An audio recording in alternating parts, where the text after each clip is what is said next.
زندگی کی لڑائی اکیلے ہی لڑنی پڑتی ہے، لوگ صرف تسلی دیتے ہیں، ساتھ نہیں۔ کچھ سوالات کے جوابات سے وقت دیتا ہے اور جو جواب وقت دیتا ہے وہ لاجواب ہوتے ہیں۔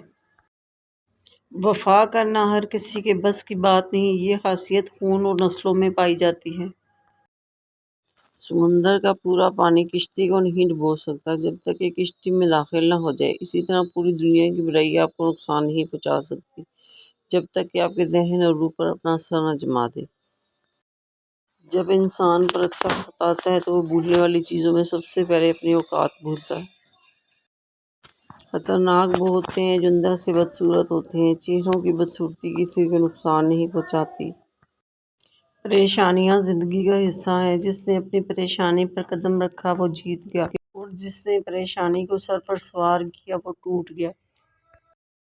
جب وقت پر دو لفظ بھی کہے نہ جا سکیں تو وقت گزرنے پر لمبی چوڑی کہانیاں سنانے کا کوئی فائدہ نہیں ہوتا۔ دھوکہ دینے کے 1000 طریقے ہیں، لیکن سب سے گھٹیا طریقہ محبت اور ہمدردی کا دکھاوا کرنا ہے۔ گناہوں میں سب سے بڑا کبیرہ گناہ کسی کا دل دکھانا ہے۔ جو لوگ دوسروں کے اشاروں پہ چلتے ہیں ان کا انجام یہی ہوتا ہے۔ آپ کیا کہتے ہیں؟ اگر لوگ اپنی ضرورت کے وقت ہی آپ کو یاد کرتے ہیں تو برا مت مانیے، کیونکہ چراغ کی یاد تب بھی آتی ہے جب اندھیرا ہوتا ہے۔ خود غرضی کے لوگ منانے آ جاتے ہیں، کام پڑے تو لوگ منانے آ جاتے ہیں۔ جو شخص صبر کی چادر اوڑھ لیتا ہے وہ عزت اور بزرگی پاتا ہے۔ تکلیف دینے کے بعد جتائی گئی محبت اور نظر انداز کرنے کے بعد دی گئی اہمیت کوئی معنی نہیں رکھتی۔ کبھی کبھی آپ کو اپنی سمت تبدیل کرنے کی بھی ضرورت ہوتی ہے، کئی دفعہ برداشت تمام مسائل کا حل نہیں ہوتی۔ عاجزی اختیار کرو اور شہرت کی تمنا نہ کرو، کیونکہ شہرت کی چمک دمکے میں انسان خدا کو بھول جاتا ہے۔ غریب سے اکڑ کر ملنا اور امیر سے ملتے ہوئے مسکراہٹ سجا لینا یہ حسن اخلاق نہیں، بدترین منافقت ہے۔ دولت دنیا کی ہو یا ایمان کی، جتنی زیادہ بڑھ جائے اتنی دین کم ہو جاتی ہے۔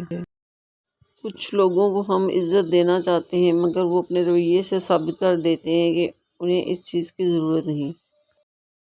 جب وقت خراب چل رہا ہوتا ہے تو لوگ آپ کی غلطیاں پکڑتے ہیں، ہاتھ نہیں۔ ماضی کے اچھے تعلقات کی لاج ضرور رکھنی چاہیے، یہی چیز انسان کا ظرف اور شخصیت پیدا کرتی ہے۔ زبردستی کسی پر مسلط ہونے سے بہتر ہے کہ اپنی ذات کے ٹکڑے اٹھائیں اور الگ ہو جائیں۔ غصے میں بھی الفاظ کا چناؤ ایسا ہونا چاہیے کہ کل جب غصہ اترے تو خود کی نظروں میں کبھی بھی شرمندہ نہ ہونا پڑے۔ کسی کے برے الفاظ کا جواب آپ نے بھی اتنے ہی برے انداز میں دیا تو یقین جانیے آپ بھی اسی کے جیسے ہیں، بس اس نے بولنے میں پہل کر دی۔ کبھی کبھار بحث کرنے سے بہتر ہے جو آپ کو جیسا کہہ رہا ہے آپ ویسا تسلیم کر لیں، کیونکہ وقت کے پاس بہتر جواب ہوتا ہے۔ پریشانیاں رونے سے بڑھ جاتی ہیں، خاموش رہنے سے کم، صبر کرنے سے ختم اور شکر کرنے سے خوشی میں بدل جاتی ہے۔ بے شک اللہ تعالیٰ صبر کرنے والوں کے ساتھ ہے۔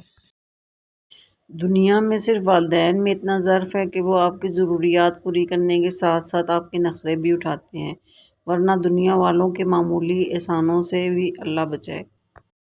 کسی بھی چیز سے پریشان ہونے کی ضرورت نہیں ہے اے انسان، نہ تو یہ درد ہمیشہ رہنے والا ہے اور نہ ہی یہ زندگی۔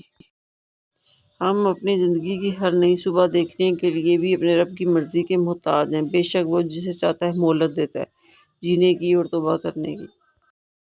ویڈیو اگر پسند آئی ہو تو لائک اور شیئر کرنا مت بھولیے۔